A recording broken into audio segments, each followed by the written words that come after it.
welcome you all to another workshop of the Quantum series, Inspecting the Web World with Ms. Komal Shah. She has completed her formal education from BITS Pilani and has worked at various MNCs like Tatvasoft and Capgemini. Ms. Komal is currently working as a software development engineer at Microsoft. Ma'am, we are very grateful to have you with us today. The platform is all yours. Hey, thanks, Riddhi. Hello, everyone. Thank you so much for joining with me today, especially on a Saturday morning. And as she mentioned, we'll be diving into the web development world today. I'll be talking to you about the basics of web development, the what and why behind it. We'll be diving into the entire web development life cycle, that is, all the phases that you need to take care of as part of building your websites. We'll also be developing an end to end solution so that you can get an idea where each of these phases come in place and we can actually incorporate our learnings into the application. Apart from that, I'd like to give you some architecture awareness about how the architecture has evolved throughout the years, especially in the web domain, like starting from monolithic architecture towards microservices. And I hope time permits because we'd also like to talk about some advanced concepts of web technologies these days, that is, web concepts, web components, for example. Cool. So let's get started. Let me share my screen.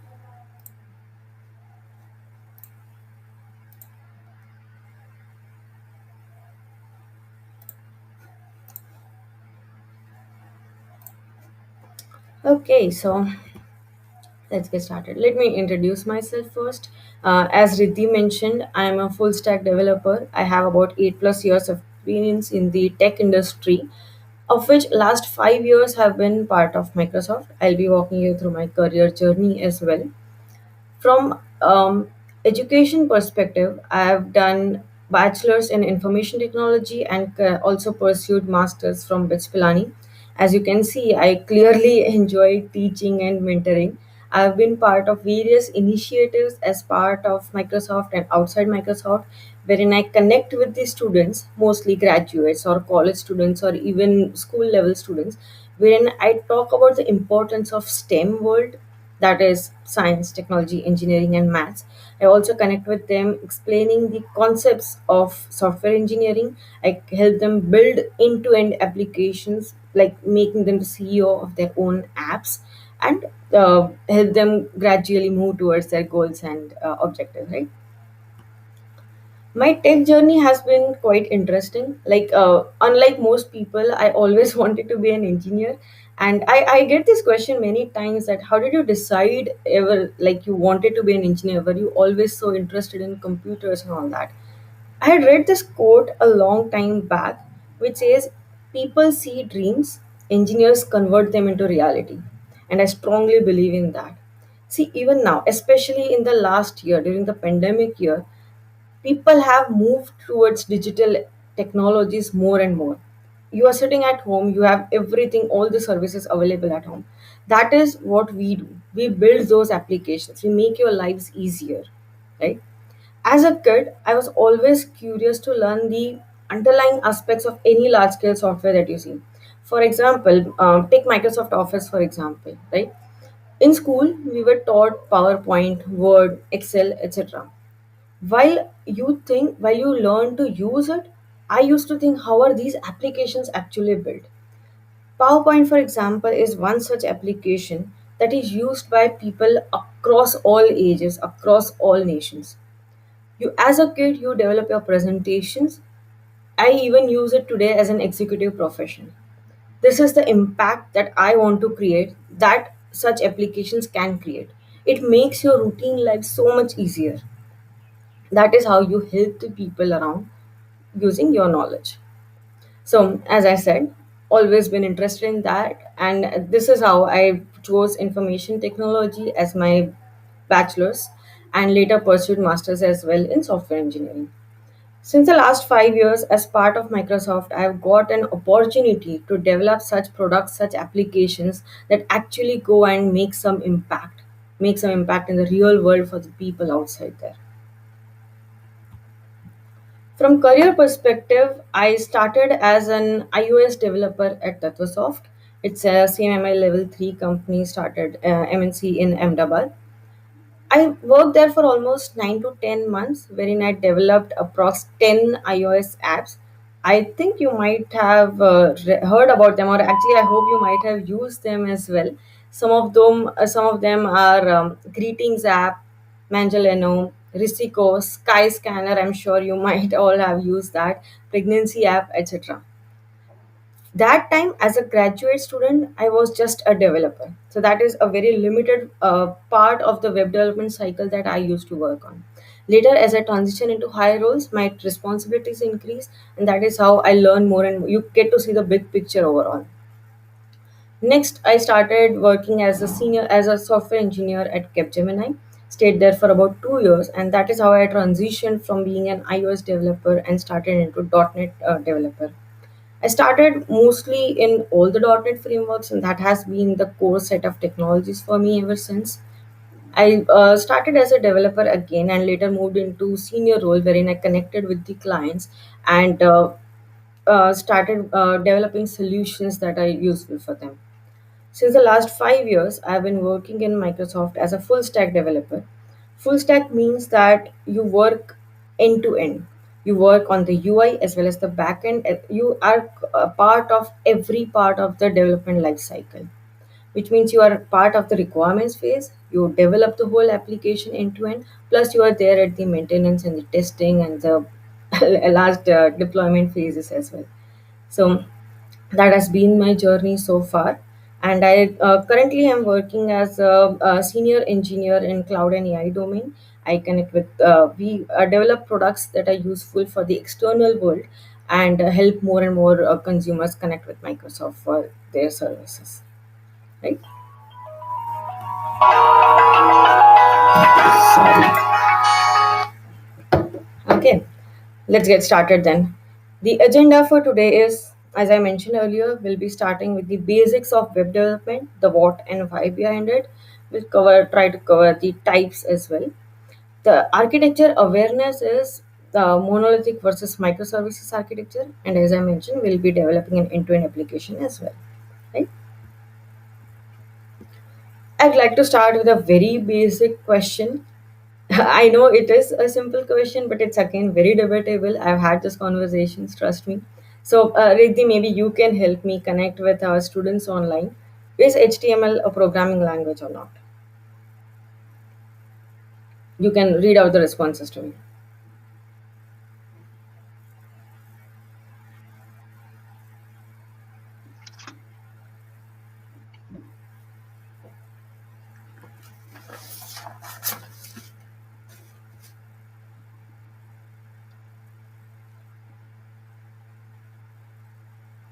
Okay, so we have a reply from Utkarsh. He says, not really. We have another reply from Manika, no, I guess. We have another one from Soma, no. Then we have another one from Pratham. He also says that no, it's not a programming language.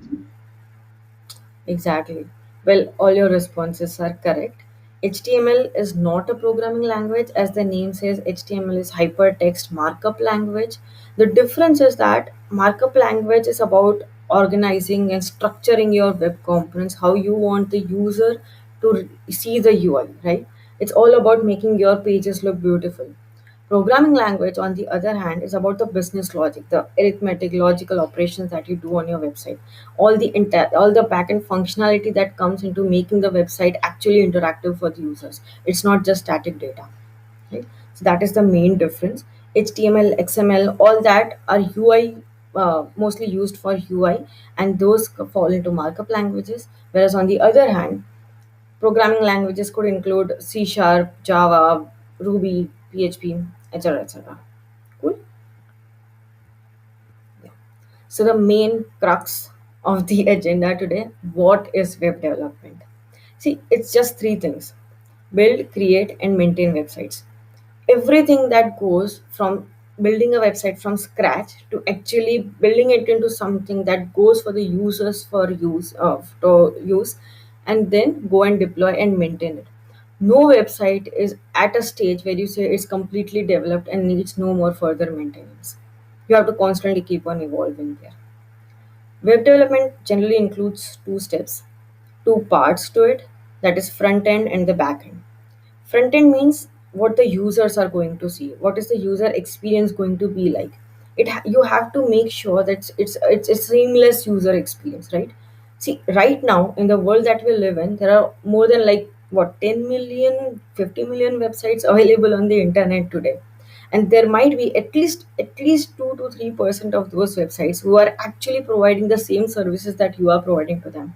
How will you make sure that users come only to your website, actually spend some time there, and then you convert your consumers into your customers?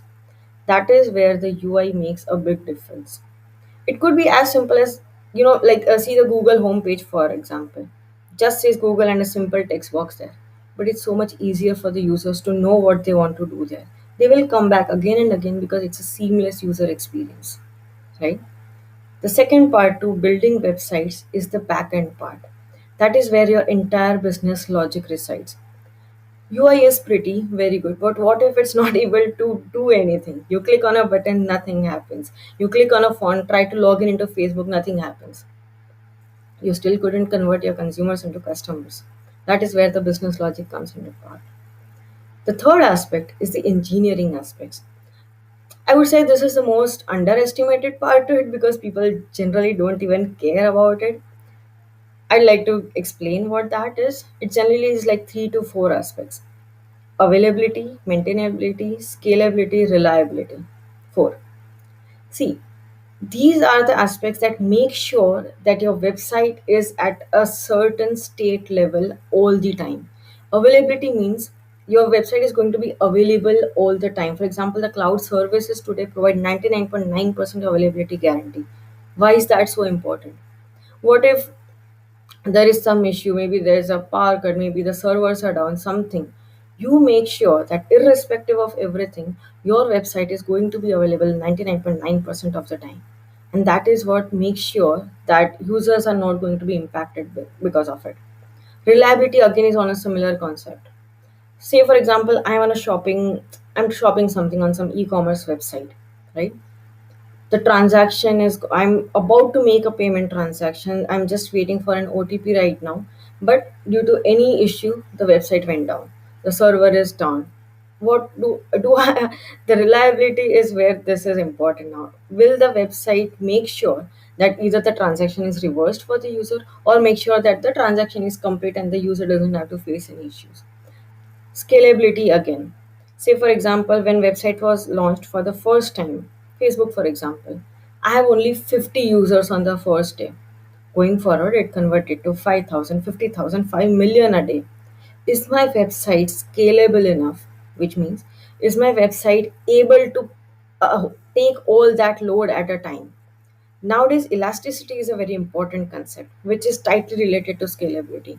Say, for example, right now the user load is very less, just 5-10 people at a time. That is when I'd like to scale my website to take only a minimum number of servers and load on that. Now the load has increased suddenly, so I need to scale my website to handle all that load. All these come as part of engineering aspects. It's very important that you need to make sure that all these concepts are chosen at time of planning itself your website. If you build your whole entire website and then think about all these things, it might be a bit late for that.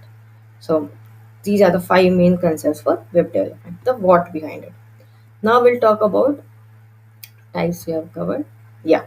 Front end and back end, as I mentioned, there are different languages that you can use for front end. Obviously, you might already be aware of HTML, CSS, JavaScript, and TypeScript is used nowadays, React. These are all the various frameworks that are very famous and quite easy for use for even starters, for even graduates, freshers, or even like large scale applications.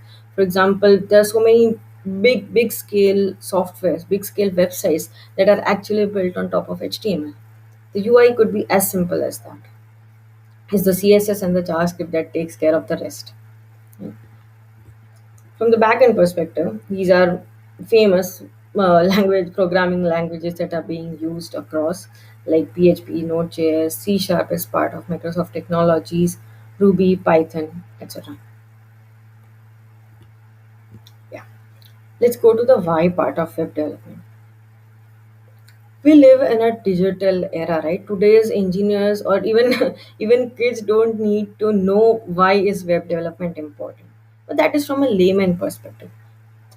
You need to understand these five things which make sure that your website that you build is going to set a benchmark somewhere, right? Say for example, Facebook, Amazon, or any e-commerce website. The idea is always the simplest. Say you take today you are at home, you don't have your personal vehicle because of any reason, and you need to urgently travel somewhere.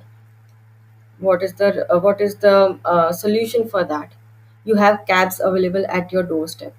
The idea was as simple as providing connectivity to people at any time, at any place.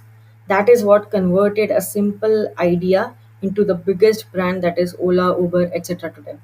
Take Amazon website for example.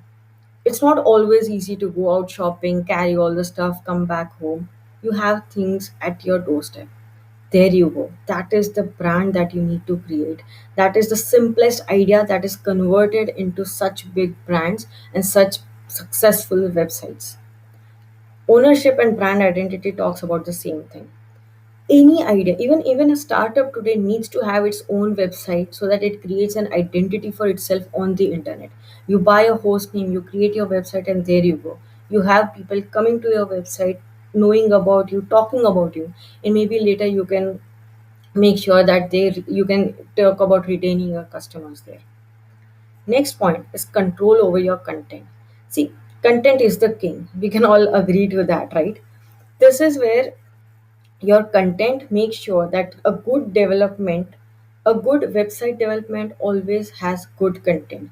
You have the content relevant to the users. You are making sure that everything that a consumer needs is available there. Say for example, I create a website today and I have the services listed that I am going to provide. What if I just add a vague information about something, like I'll be providing Power BI solutions to you, I'll be providing consulting for your various services that you need, I'll help you connect with your clients. Is that helping anyhow? Will the consumer know what I'm doing exactly? Will they come back to me? This is why content is so important, and it's very very necessary that you give in equal emphasis on your content as well while developing the website. Content hub, on the same lines again, but content hub is about blogs. See, in the last few years, blogs have been very, very successful. You can talk about your journey starting from, even as a startup, you can talk about your journey, how you came up with this idea, and how you are planning to move forward with it. The vision is where the consumers are attracted to, right? You can talk about various testimonials coming in from your clients, various success stories, even failure stories that you later converted into success stories. That again attracts your customers. Next is attracting search traffic.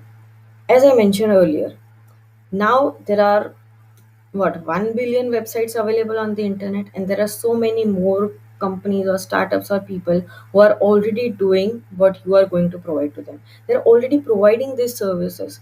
Why will they come to your website? You need to attract consumers. You need to make sure that you add enough keywords and buzzwords to your websites.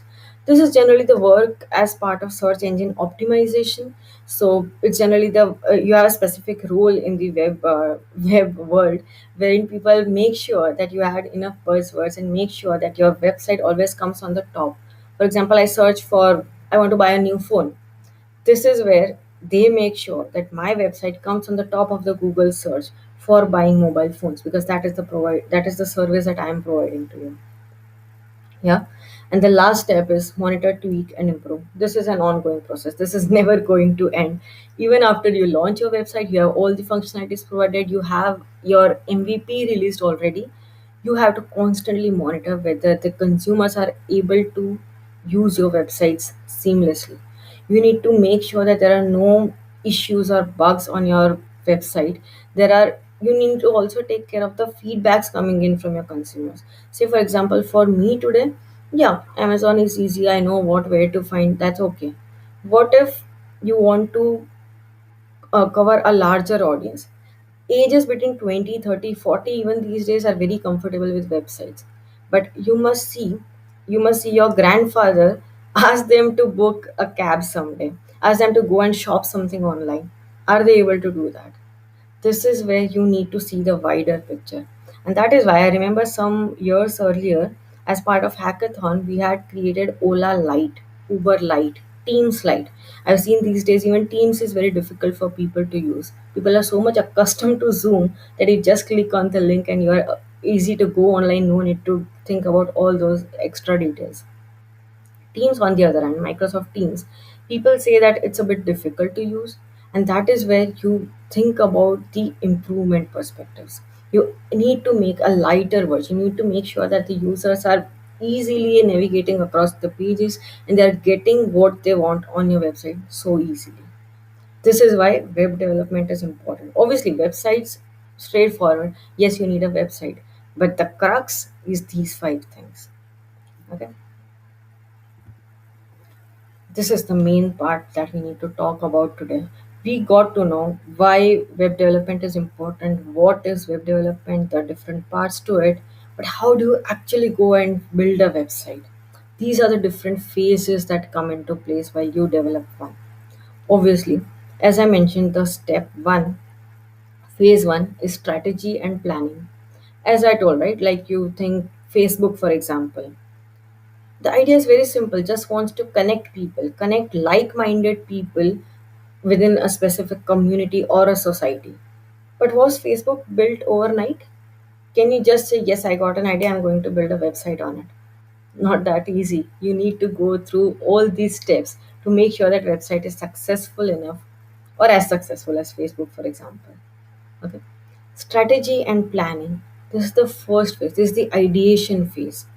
For example, say, let us take our example. We'll be building this application today. Say, employee management system. I have a startup. I have, say, 20 employees today.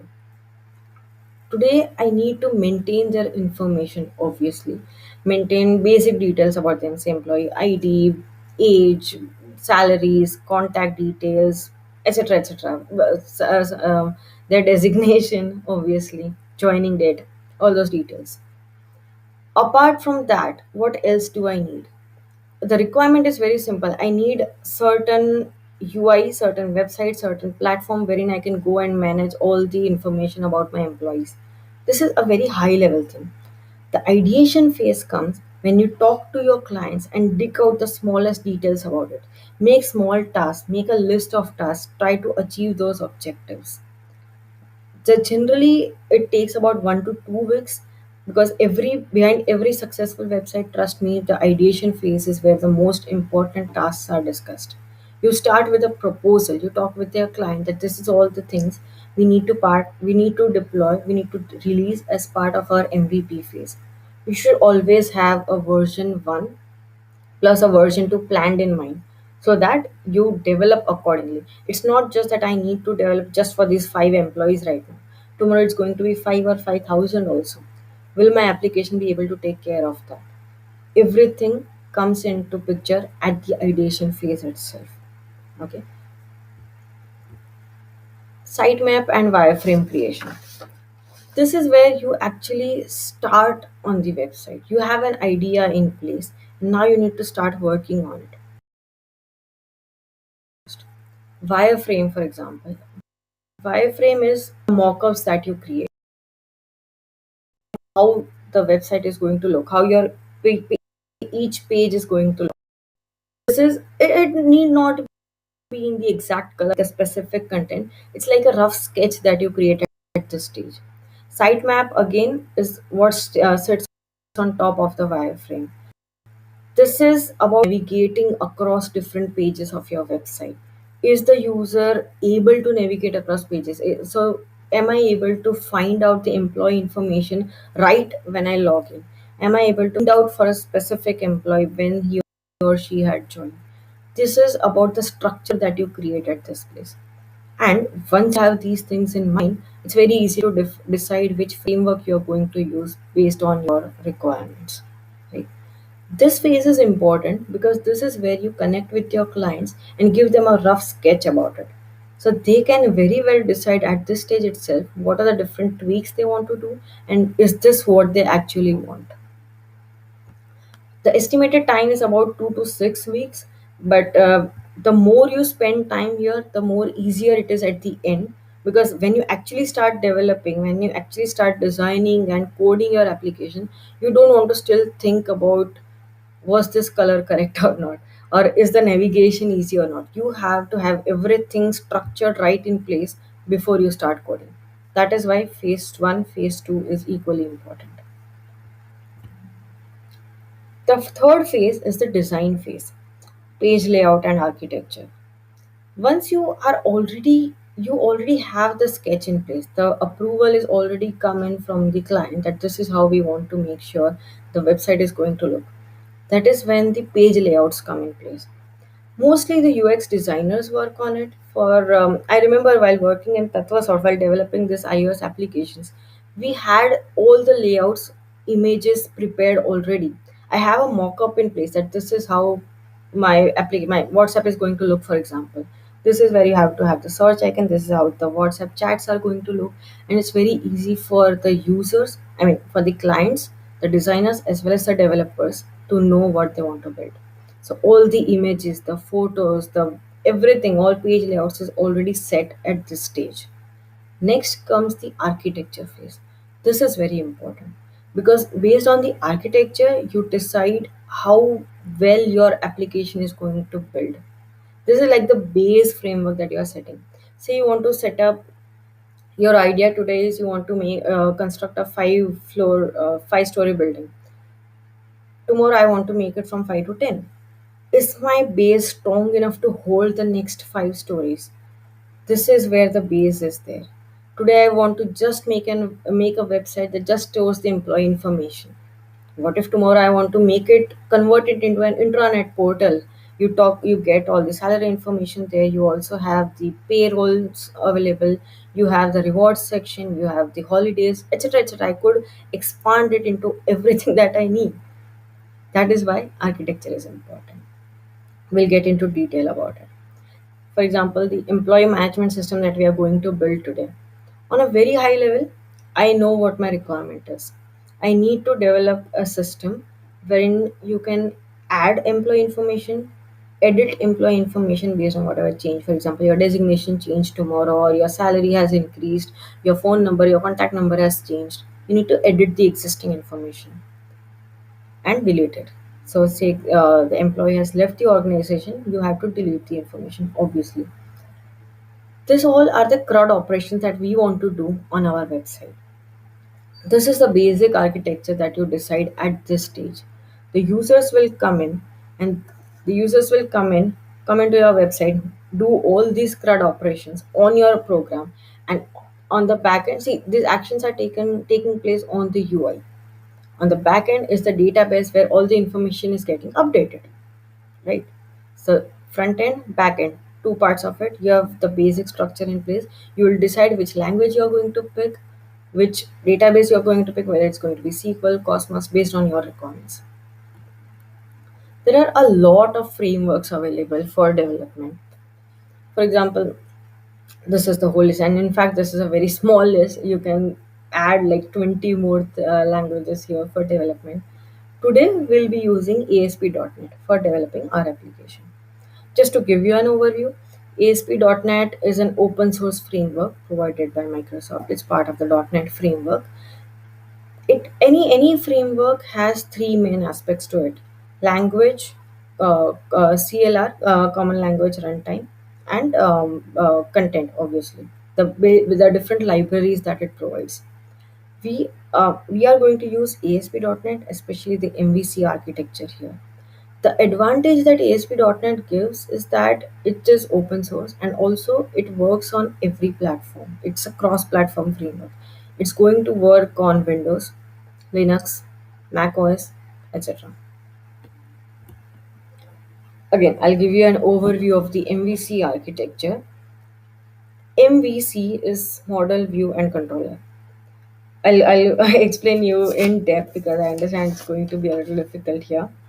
MVC is the crux. It's the main business model that need. For example, in our case, we want to create employee management system. Employee is the model here. The different properties that I need to store, the different aspects that I need to store about the employee is part of my model properties here. ID, name, salary, designation, contact number, etc. View, obviously, as the name says, this is what connects, this is what the user sees. You decide which view is going to be rendered on the UI. Controller is the entry point. Whenever any action is taken from the UI, it goes to the controller. Based on the request, it decides which model I need to pick, ultimately decide which view is going to be rendered on the UI. Let's go to our application and create a basic structure of our employee management system. I'll be using Visual Studio here. Visual Studio, again, it's an IDE provided, developed by Microsoft, and you can use it for developing anything related, any .NET Framework technology, any .NET Framework projects. I'm going to use ASP.NET Web Application, part of .NET Framework. We are going to use C Sharp language. As you can see, there are so many more templates available already. I'll be using this one. Name.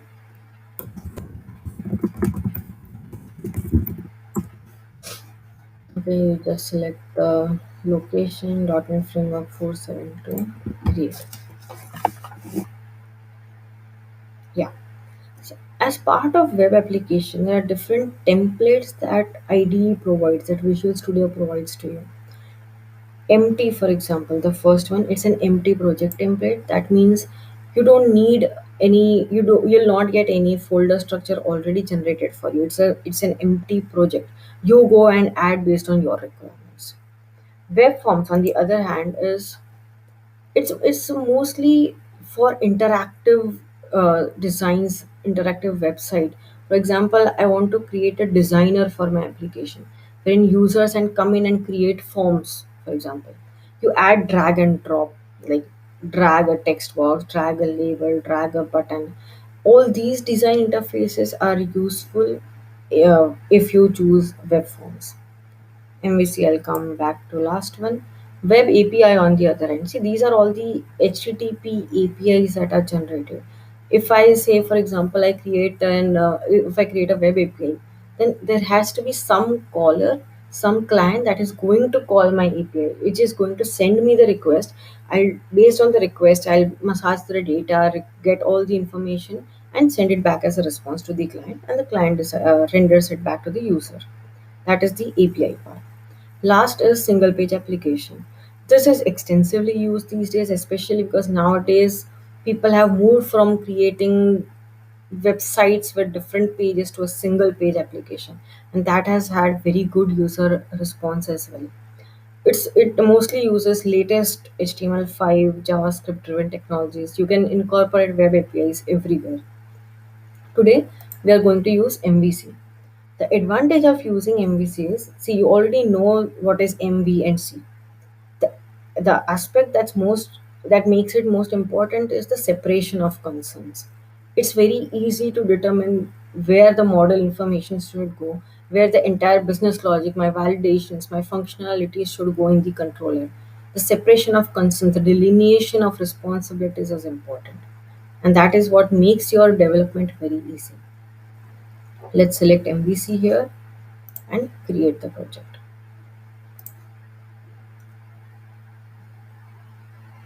Since we have created using MVC template, we'll have a skeleton structure in place as part of the new project. So you already have the architecture created for you. By the time you reach this phase, you have your requirements clear. You already have a mock-up created for you, which has been approved by the customers. So you already know what your UI is going to look like, more or less. You have the architecture in place, like here. The language is already selected for you. Done. So you are already at a clear skeleton created for you. See here. This is what MVC provides to you. Let me give you a quick overview of each of these, what each of these folders mean. Obviously, this is the solution. This is the project I have created. App data is where all your data related files are going to reside. For example, your database related files. You store the information somewhere. You need to store the database related files, or say MDF files, XML files, etc. comes as part of this. Next is the app start. Clearly, as the name says, all the files related to the starting of your application. For example, say you have login in your application. The auth related files will come as part of app start. Here, an important file is route config, which I'll explain in a while. It's very important in MVC architecture that you understand the routing. See here. The URL that we are going to use is controller, action, and ID. So home controller, employees controller, action is say add data, last is the ID. Or say edit information. You want to edit an existing employee's information. Go to employee controller, action is edit, ID is my ID, the ID of the employee that I want to edit. Content. Content already has some files added, so it's mostly related to the design part. The CSS, see so many bootstrap and CSS files already added here. Controllers, as you know, is the entry point for the for your actions. This is where the users are going to connect directly. We'll be adding our employees controller here. Fonts, obviously, as the name says, you can use it as part of your UI. You can add so many more fonts also here based on your user requirements, your client requirements. Models, as you already know, this is where the entire business logic is going to sit, and we'll be adding our models here. Scripts is again all the JavaScript files that you need to use as part of your UI. Corresponding views are already available here. See, there are some, because I've selected MVC, I have some basic about us page, contact page, index page, all the HTML pages are already created for me. The important file is global ASX file. This is where all the information related, like for example, you need some information available globally for your application.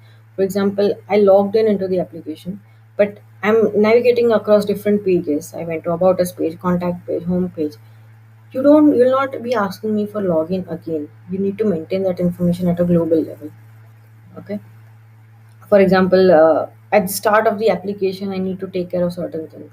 That thing, that logic comes into global ASX page. Packages file, obviously, it's about all the different packages that you use, maybe NuGet packages that you're going to consume as part of your development. And web config is for all the different configurations. For example, I need the traces, the logging that I use has to be only log the top 100 messages, use certain exceptions, maybe certain variables I'm using as part of my web config, say the environment variables. All that are added as part of the web config files. Okay. So this is a very high level overview of the MVC architecture that we are going to use as the base for developing our employee management system. Hope it's clear for you. Since we have the architecture in place, we'll be going to the next phase, that is content writing and assembly. This is the phase 4. This is again a very underestimated step, I think, as I was mentioning earlier. People generally focus only on making the website quick enough, releasing it, making it available to the public. Content writing is equally important. Content is the king. Make sure that you add the content relevant enough for consumers to decide whether they can get the services that they want, and make sure you are communicating to your audience directly. You need not start with the directly with the blogs and all the testimonials and everything. Make sure you just have catchy headings, for example, or the content as part of your every details that you add as part of your services. That is also good enough to make sure that you are giving out enough information about your services. The sales estimated time is 5 to 10 weeks, but it's ever evolving. This is like an initial phase for the MVP phase. Going forward, as you develop new features, you can keep on improving your existing designs as well. Most important, phase 5 coding. See, by the time you have reached coding, you have already taken care of so many aspects of your website. You already have the requirements clear, the design is clear for you, you know what goals and objectives to achieve as part of your website. You have the architecture in place as well, you have a skeleton created. All you have to go and start writing to start coding on top of it, right? All the approvals are already in place. All you have to do is actually write the business logic and you're good to go. Okay, let us start coding then.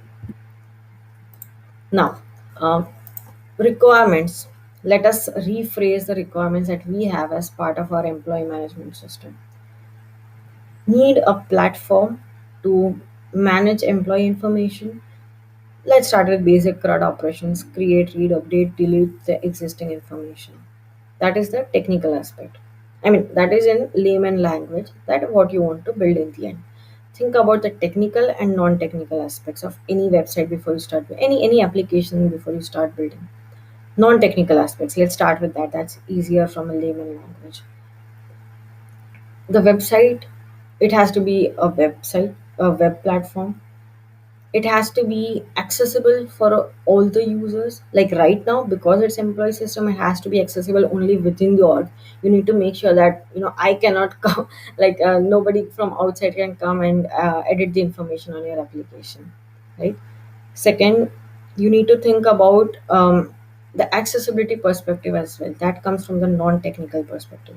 Say, for me, I can easily read even the darkest fonts and the darkest colors, black, red, blue, anything.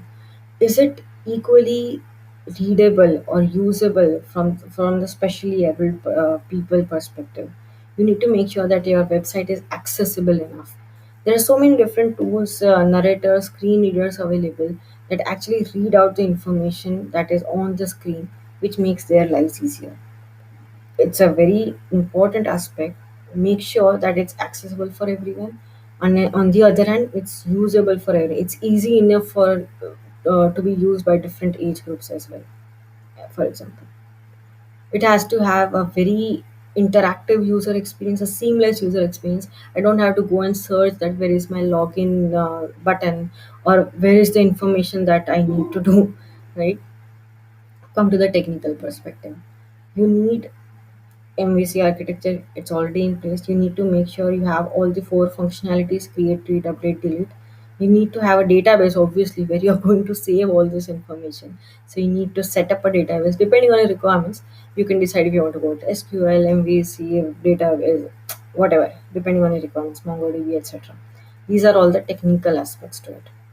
For us, we'll be starting with creating models controllers for our application. Let's start with the model since that is clear for us. That is the base thing. Add a new class. Our class is going to be employee class. Okay. What are the different aspects of the employees that you need to save? Employee ID, name, age, designation, date of joining, salary, contact number. I could have 10 more. Let's start with the top 5. Say employee ID,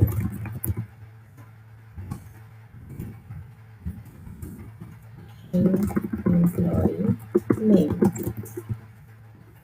Continue to write the same name. It already part of employees.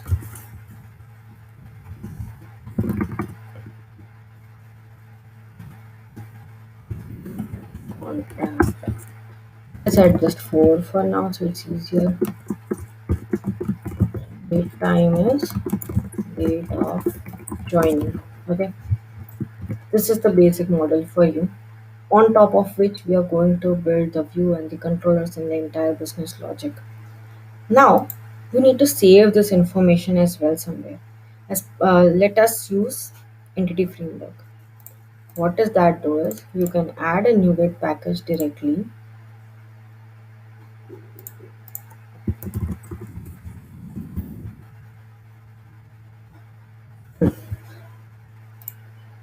Latest version available is 6.4.4. This is like a mapper, you can say, between your object information, which is like an in-place database. It's going to save all your information.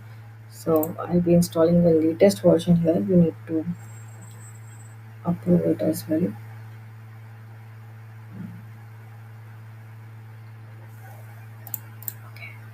Accept.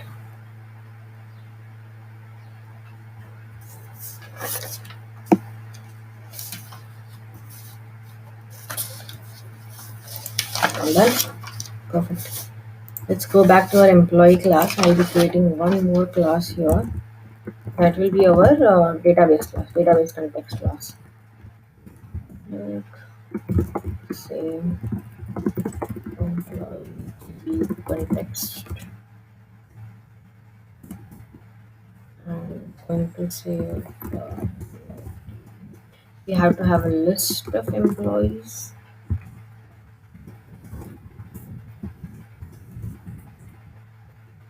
DB set is actually part of our entity framework, so I can go and directly add system.entity.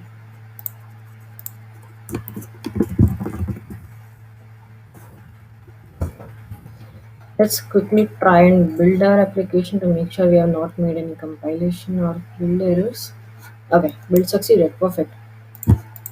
You have the model in place. You already have made your connection. Yeah, I mean, you have installed entity framework. You have the DB set as well. Let's go to the controller part.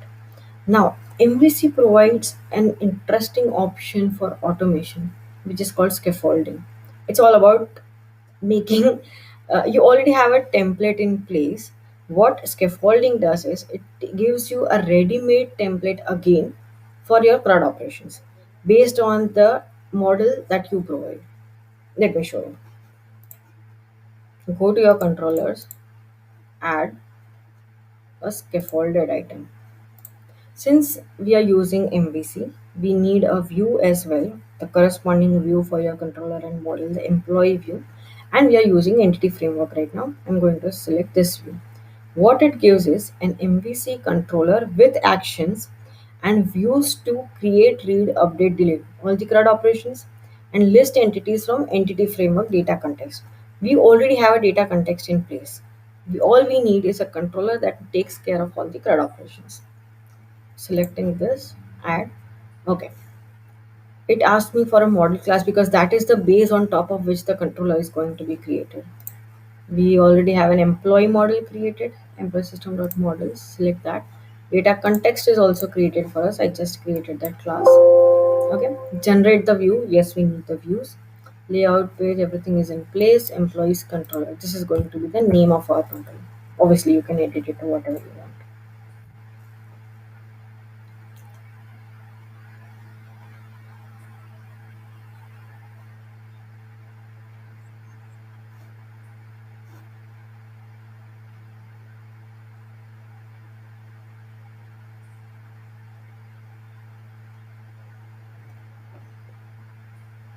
Okay, so what is the output of the scaffolding that we are going to get today? We got an employees controller which has a DB context object created as well for my entity framework connection. There are so many, let me, functions already created for you. Different actions are already created for you. First is the details, the employee details. That is the list of all the employee information available in the database right now. It's going to render you the list for that. Create obviously is adding new employees, adding new information as you get more employees. Create, this is just an overload for the same. Edit, editing the information of a current existing employee. And delete. You got everything. You got all the CRUD operations in place. Now, right now, what do you think when you run this application? Will you have all the content in place or not? We have the model, we got the controller, the views is pending, right? If you remember, while selecting the scaffolded item, we said generate views as well. What it does is go to your views, see an employees folder is created for you, which already has all the views as part of your CRUD operations. Select create C.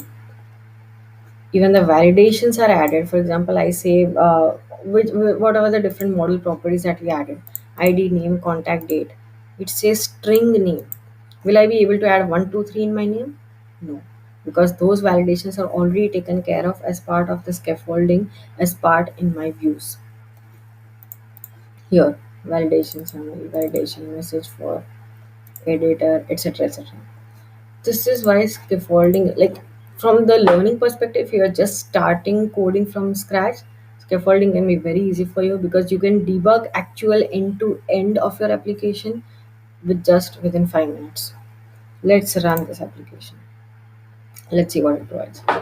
What do you think the first view of this application is going to be? Will it open the employees page for me?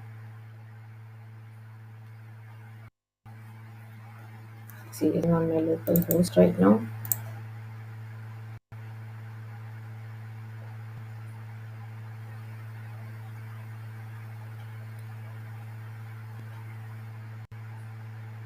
The default view that I'll get is going to be the home page. It's not going to be the employees page. The reason, the route config file that we talked about earlier. See here.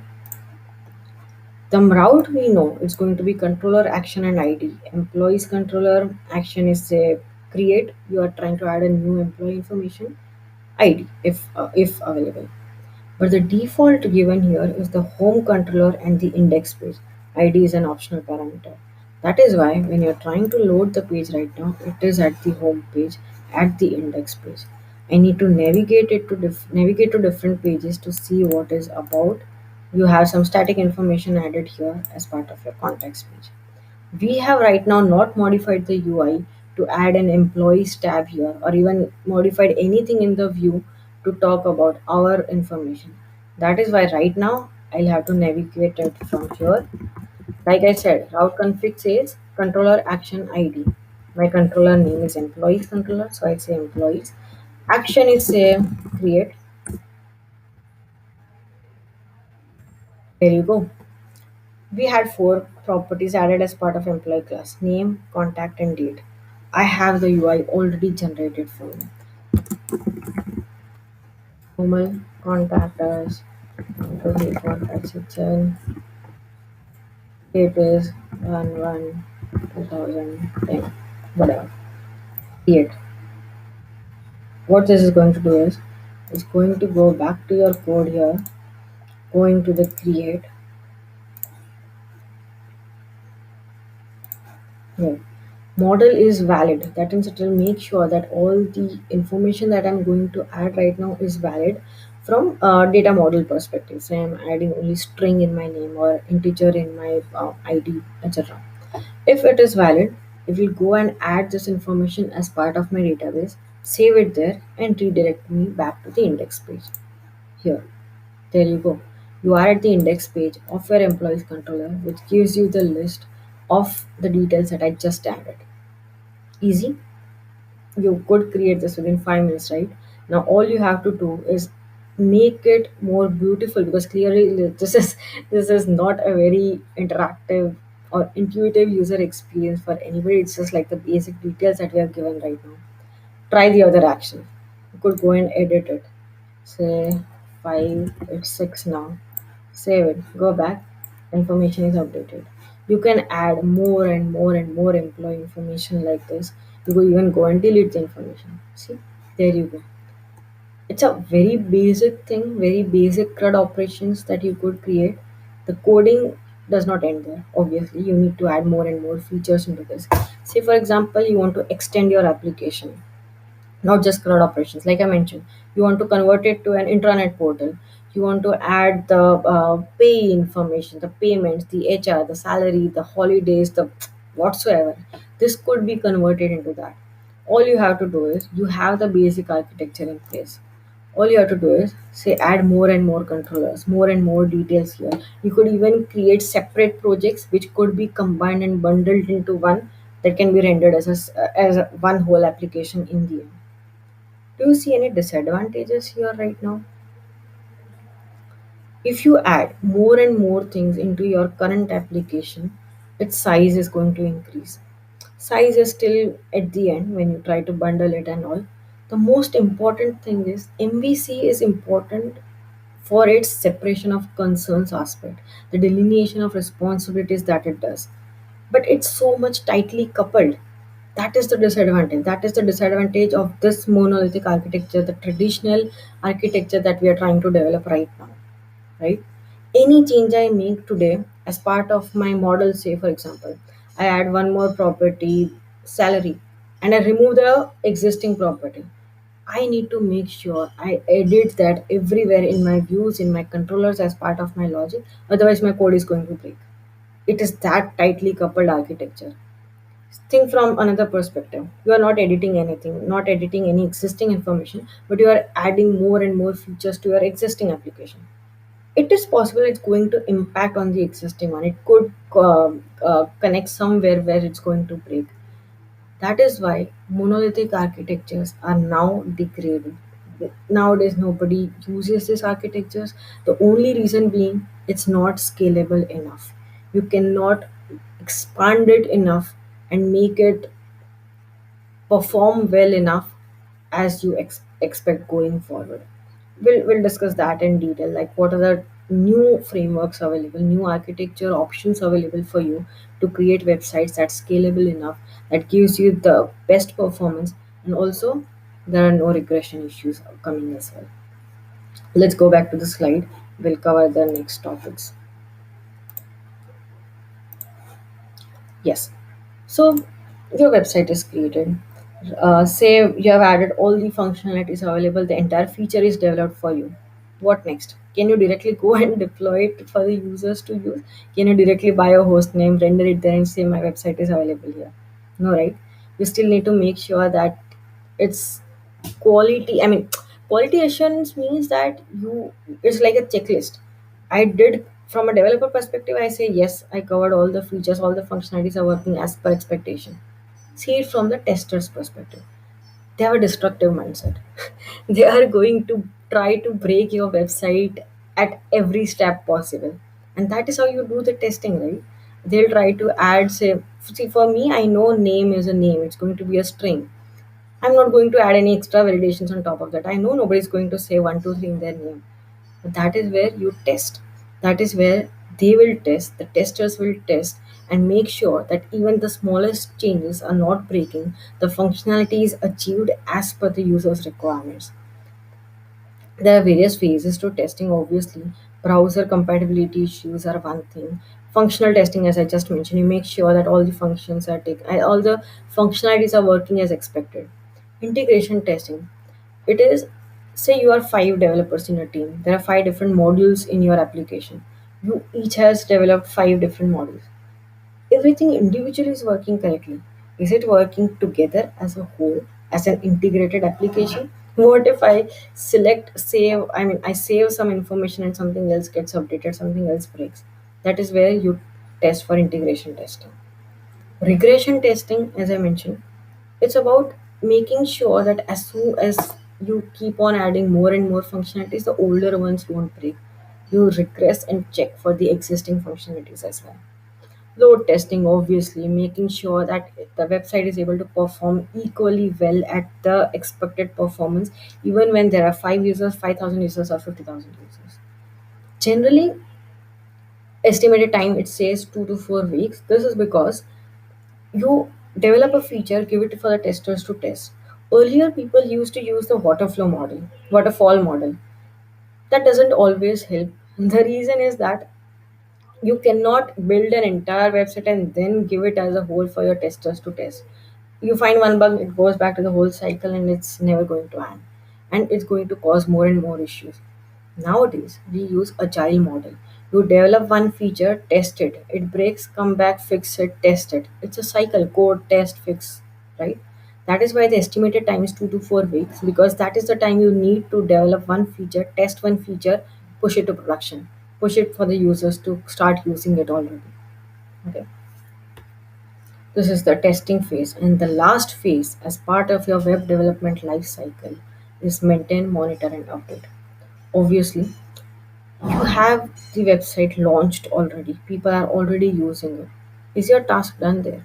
No, right? You need to constantly maintain it to make sure that it still performs equally well. It's able to, I mean, there are no issues coming in. That is why actually the feedback system is very useful. You must have seen in any website you take, Make My Trip or so many applications. Actually, everybody has a feedback page, right? Even on PowerPoint or Word, you have that small smiley saying that how was your experience? Did you face any issues? because that is where we pick the issues that users are picking and try to fix it, make sure they don't come again, so that the users are happy. You still are retaining those customers going forward, right? You need to constantly monitoring, keep updating your website going forward. Estimated time is ongoing because this task never ends. It's an ongoing process. You need to constantly keep on updating, maintaining, monitoring your website. This is the end of your website web development life cycle. Any website you take, make sure you are giving equal importance to each of these phases. If you do so, a well designed website or a well developed website does not see such issues going forward, that it breaks even when adding the simplest feature. That is why the each of these steps, each of these phases are equally important. And you saw how easy it is to use also, right? You see how we created this application. Just spend enough time in each of these phases and your website development will be seamless enough for you. Okay. Architecture evolution is very important. See, I already talked about the monolithic architecture, the traditional MVC architecture that we talked about right now. They have three phases: UI, business layer, data access layer. UI obviously is what the user sees. Data access layer we have already seen, that is where all your data is being stored. Business layer in between is like, it's like not a wrapper exactly, but it's like it sits in between to connect with UI and database. It has basic validations. For example, UI says I need certain information about this employee. It validates the information. Is the request coming from a valid source? Is it coming from an authorized user or not? Is it requesting for the specific information which is already available for us, etc., etc.? So many validations could be added there. Then, once valid, it talks to the database, gets the necessary information, gets back. Depending on the requirement, it can massage the information, process it to make it useful enough for the user. For example, in my database, I might have still last modified date time, who has added this information at the end, who was the creator for this, what are the audit details, etc. What is the salary, so many things. I don't have to show all those things on the UI. Doesn't mean everything I have in database has to be rendered on the UI. Business layer does that step. It massages the data, makes sure that it's presentable enough for the UI. It's and then that information is rendered back on the UI for the user to see. The only issue here is it's tightly coupled, which is why it's not scalable enough and will have many issues going forward, right? The evolution of architecture has come from monolithic to microservices. What microservices architecture says that you have one single application, just like we have in monolithic, but it composes of many smaller microservices. You don't have to actually integrate everything so tightly that one changing one thing breaks the other. Another benefit of having individual microservices is that it's independent, obviously. That means each microservice could have its individual tech stack. It could choose its own, obviously, programming language, database, everything, its own business logic. It's not going to impact the other. Another option is all these microservices can connect to each other via APIs as per requirements, right? So they can always have event streaming or message handling, exception handling individually at their microservice level as they want it, as per requirements. It's very easy and organized approach based on your business capabilities, and separating the services like this often helps a lot because it's very clear distinction between the features and functionalities that you develop. It's very easy from the developer perspective. For example, if I change from the monolithic architecture, if I change, say I have 5 projects, each doing some different features, I change one thing in one project, I need to rebuild the whole solution, need to go through regression testing again, functional testing, deploy the whole as a, I mean, build the whole into a package and deploy it. On microservices part, I don't have to go through all that. It's a single independent service. I'll build it, I'll test it, I'll deploy it. I don't have to worry about the impact and the regression on other services at all. Right? This is the advantage that we see in the newer version. in the evolved versions of latest architecture, the microservices architecture. The most important differences: tightly coupled, loosely coupled, delineation of services, clear approach, easy to develop, easy to build, simple. Web components is a very interesting concept that has come as part of again microservices architecture itself. It talks about individual components that you can have on your website. Let me give you an example. Say Facebook, for example, right? What do you see when you log into Facebook? You have login, I mean the header on top. You have your news feed, and on there, along with your friends list, you have Facebook Messenger tab added there. Facebook Messenger has nothing to do with your newsfeed or your friends list. I mean, the online friends list, nothing, right? It's an individual component that resides there. That could be your individual web component.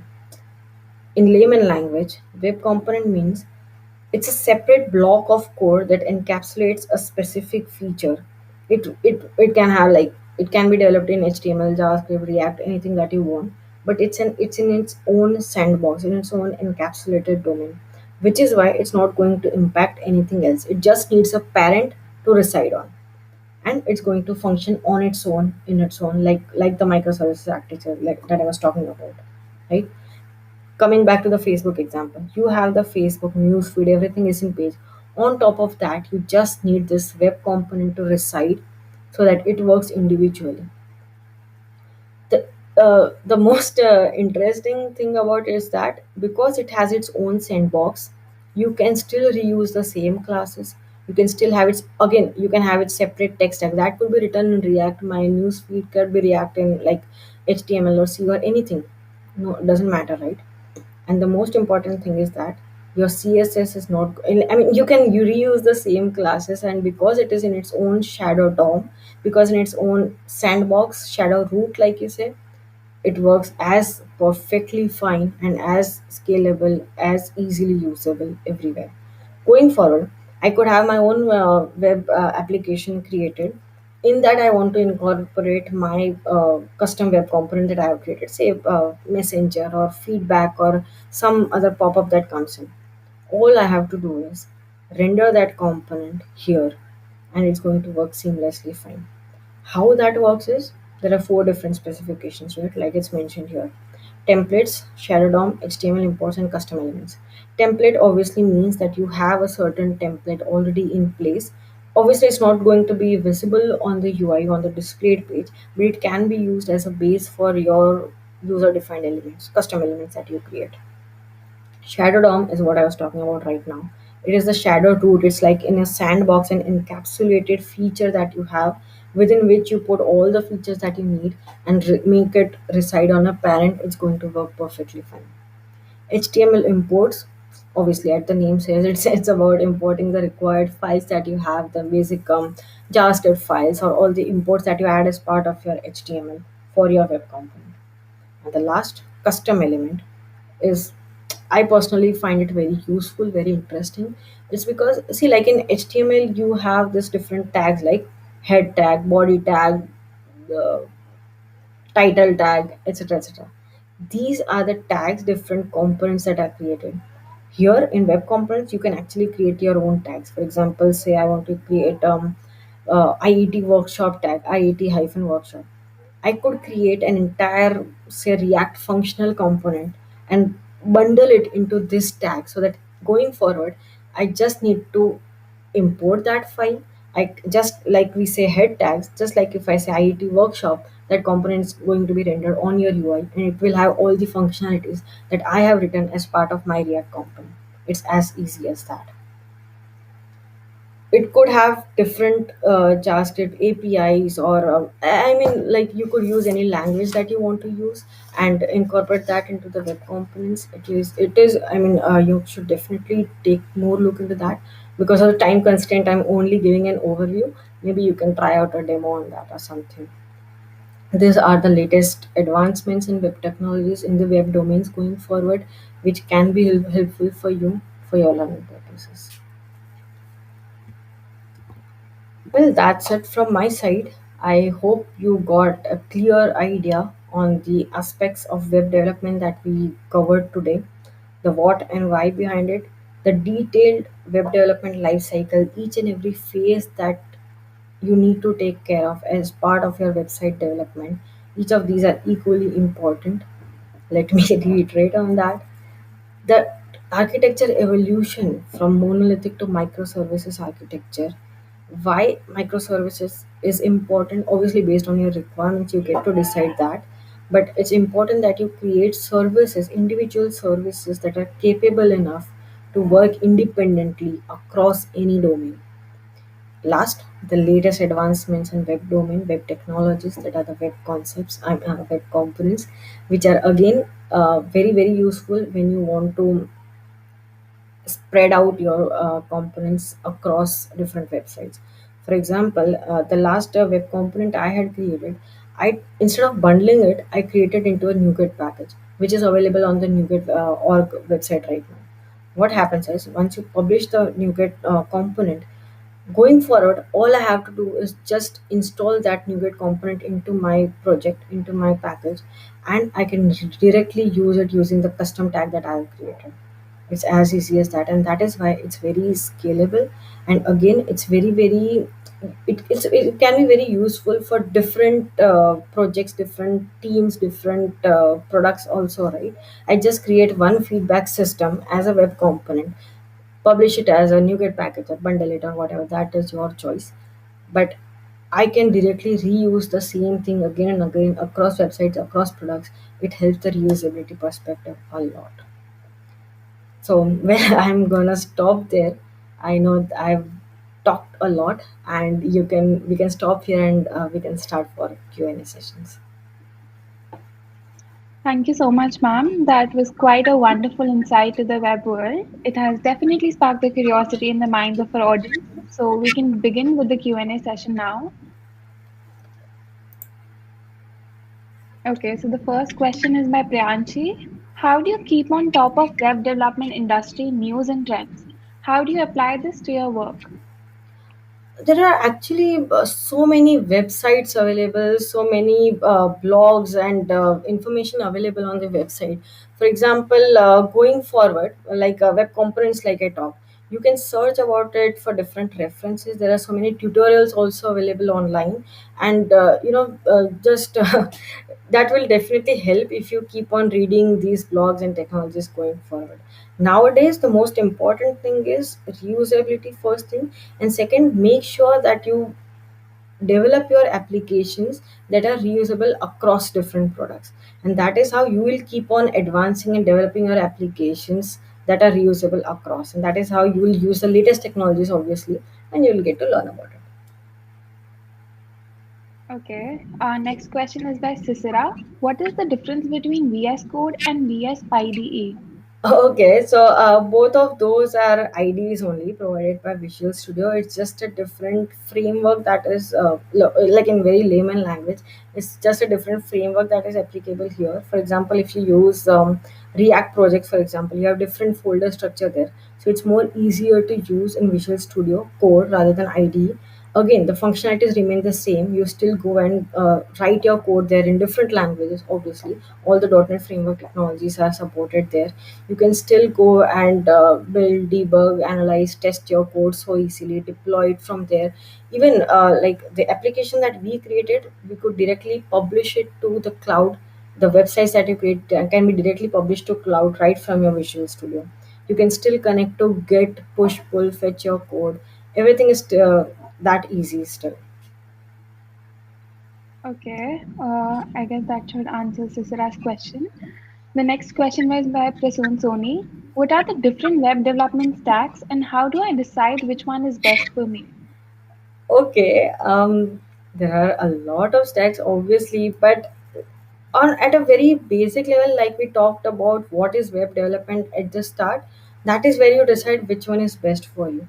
For example, the front and back end that I talked about.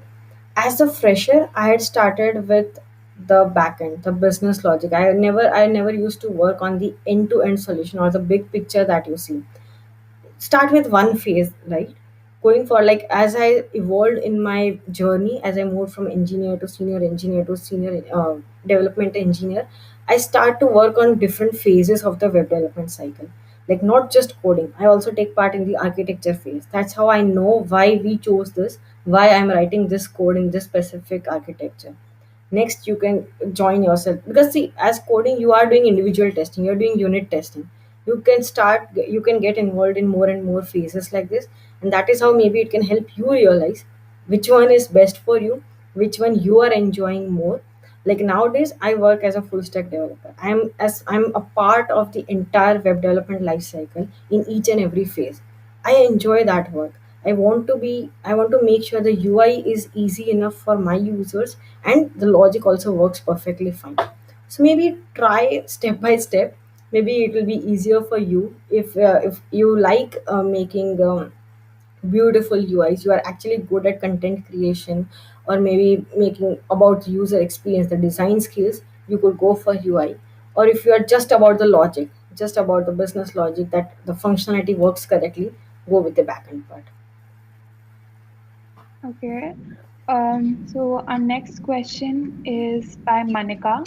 How would you describe the role of a web developer? What are the most important aspects of the job and why? Okay.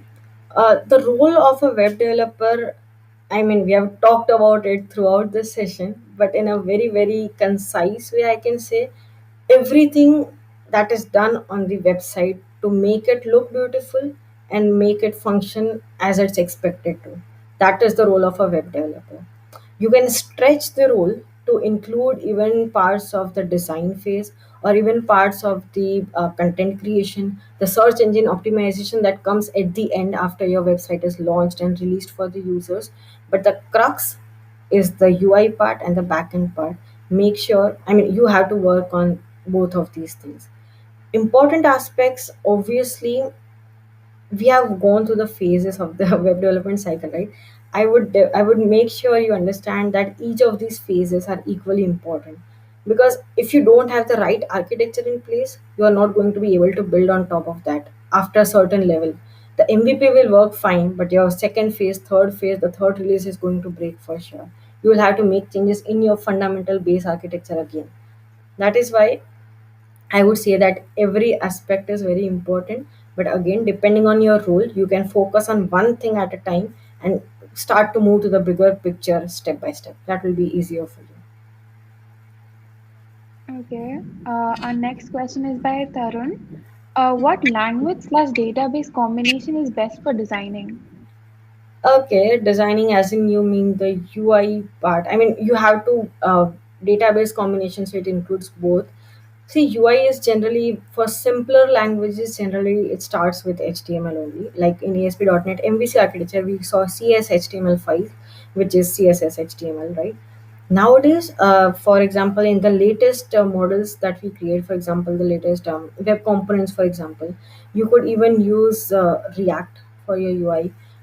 Then you could write your TypeScript could be your core logic. You could connect with SQL. Database always depends on how big your application is. What is everything that you need to fit into it?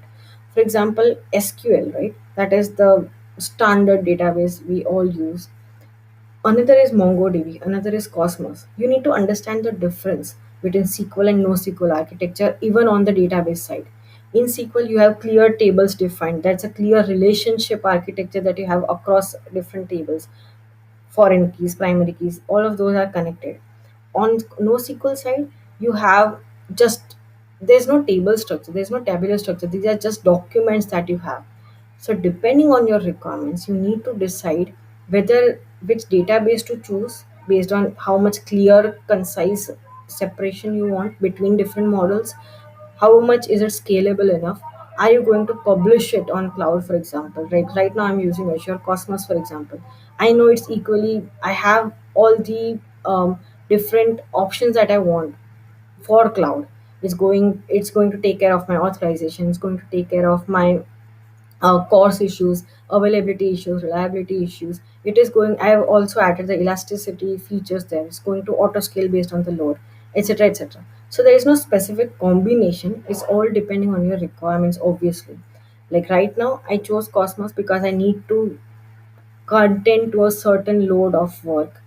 I need to make sure the language is, because my web component is in React. I have created the UI in React that sits again on a platform that is written in .NET. That again is a web component that sits on another web component. It is a layered architecture. You don't have to specifically always choose that if I select SQL, it has to be HTML along with that, right? I hope you get a fair idea of what I'm trying to say. Okay, I guess yeah, he should have understood. I got it. So next question is by Soma. Does API makes much difference in the UI of a website? No, let me clarify here. UI is just the user interface part, which means all that the user sees on the UI. I mean, everything that a user sees on your website. Its API is like a black box.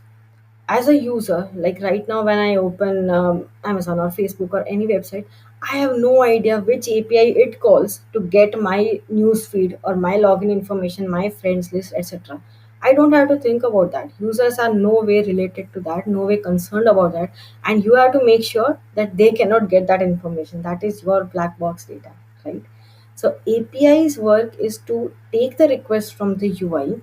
Based on the request, it's going to connect to your database or whatever business logic that you have, add the validations, massage the data that you get, and make it usable enough for the UI to render it for the user.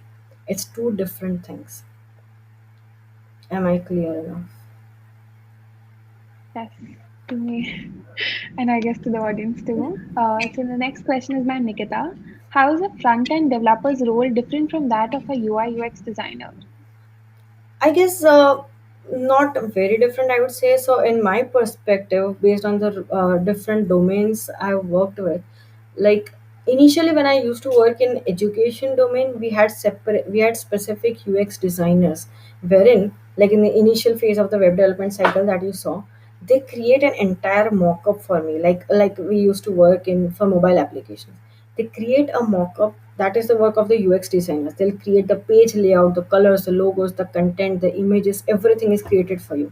The front end developer's role is to replicate that mock-up into an actual website. You get it? I'll give you an image today. Say this YouTube screen for you right now. I'll just give you an image saying the logo should come there, the video should come here, the comments should come here. That's it. That is a work of the designer. The developer's work is to actually create the whole thing that is actually usable for your uh, eventual, I mean, your consumers in the end. Okay. So the next question is by Utkarsh. What is the scope of web development, knowing the fact that things like WordPress, etc., has already made our works easy? See, you will always, even like right now, you can go to wix.com and create your website, right? You already have all the templates, everything in place. If you are actually interested in web development, you need to have the entire control over your over your website. For example, user experience, like I'm not sure if I'm exaggerating enough on that. If you say, if you're creating a website on say WordPress or say Wix, you have a ready template in place. All you can do is just have minimum control over the content that you're putting on that. You cannot entirely own the website. It's just that you are adding some information on a template, hosting it. That's it. If you are developing a website from scratch, you are taking care of so many more phases during its life cycle that you are making it more, I mean, we are taking care of the engineering aspects as well, accessibility, readability, reliability, etc. And you're making sure your content is bang on for your consumers to come back, and you can convert your consumers to customers, right? The scope is always, you'll always have templates. Like it's like you can always go out and buy ketchup directly. Why do you make it from tomatoes at home from scratch? That is the difference, if you get this analogy. Okay, so the next question is by Tarun. As a student, is it better to work for full stack development or just perfect front end? Well, I would say, like, I can give you an example from my experience. I had started as a backend engineer, slowly move through various phases of the cycle. That has been very helpful for me, because as a fresher, as a graduate, it's very difficult to see the big picture at once. Today if I tell you that I want to develop a software, like a software that takes care of 1000 different things, will you be able to understand the depth of the architecture that I'm creating? Or will you be able to understand the why I chose this architecture, why were all these POCs done in place to actually make sure the thing works in the end perfectly? If you can do that, perfect, well and good. But in my opinion, start with one thing at a time. It's very easy to focus on one thing perfectly when that's all you have to do. For example, you start with front end, make sure you learn all the new languages, make sure you make the perfect UI for your consumers. After that, obviously, you're going to test it. After that, move to the backend. That means it's not just the buttons that you put on your UI, you are making sure it's clickable and doing the function that it's expected to do. Right? So that's a correlation that's easy for you to understand. After that, go to testing. So you are testing what you have built, and that's very easy enough for you to understand how end to end works. After that, go to the architecture phase. Even me, like, I started as a developer, simple backend developer. After that, when I moved to senior role, is when I learned about the architecture and various why I choose Cosmos over SQL. That is all the questions that come in place at part of the architecture phase. So going step by step definitely helps in my opinion. So I think you could start with that. Okay, so the next question is by Devansh. Could C++ be used for .NET framework? You see, .NET framework covers mostly Microsoft technologies. A lot is added even nowadays. Even there are so many templates available that you can use for, like Xamarin, for example. You can use even for your mobile development, web apps development. So they are adding more, and it's like a cross-platform on which you can try to add more and more languages. And if not, in the end, you can go and create a separate component and put it like the web components that I explained. So you can build your components in any language, put it on a platform, say .NET platform that you have. Even then, it's going to work perfectly for Okay, so we have another question. This is going to be the last one for us today. As a student, should I focus more on competitive coding or development? you. Okay, the age-old debatable question. See, competitive coding is something you should always do. Even today, like even after all this experience, or even after reaching this phase, I still have to constantly do competitive coding to make sure my fundamentals is right on place. Because competitive coding is about the concept, the CS fundamentals, the trees, the tree structure, heaps, the stacks, queues, etc. And that is how that will help in your development. Right now, if I want to make an application that says that serves 5,000 consumers at a time, is it okay if I write a for loop with time complexity of n square? Is that going to work? I could go directly into development, right? I could still write that thing and my code is going to work perfectly fine. It's not going to be scalable enough or even fast enough going forward when it moves from 5 customers to 50,000 customers. That is why competitive coding helps you to make sure your fundamentals are clear. Once you do competitive coding, you know that if you want to say create an app like LinkedIn, for example, that is why the tree hierarchical structure comes in place. I could directly create. I mean, I could create a table, right? That Komal first friend this, friend this, friend this. It's a direct relational mapping. Why do I use trees? Because that is where the whole experience changes for the users, from the user perspective, from the developer perspective. That is why make sure you do competitive coding to make sure your base is clear, your fundamentals are bang on. That will help in your development. Make sense? Yeah, totally. Thank you so much, ma'am. That was quite a wonderful insight to the web world. It was a really fun Q&A session here. Also, due to the time constraint, we won't be able to take any further questions. Apologies on our behalf. Now, I think we have reached the culmination of today's workshop. And once again, I would like to thank you, ma'am, for imparting your knowledge and taking out time for all of us. Thank you so much, Riddhi. It was a great opportunity for me as well. So thank you for providing me that opportunity, and I could connect with the students so easily. I have my LinkedIn added as part of my slides. So any one of you can directly contact me if you have more questions or would like to learn more about the web world or my tech journey, or any more questions that you have. You feel free to connect with me, and I'll make sure I reply to you as you want. Thank you so much, ma'am. It was really nice to have you with us today. Thank Great. you. Thanks, Riddhi. Same here. Have a nice day. Bye bye. Same to you, ma'am. Stay safe. Bye.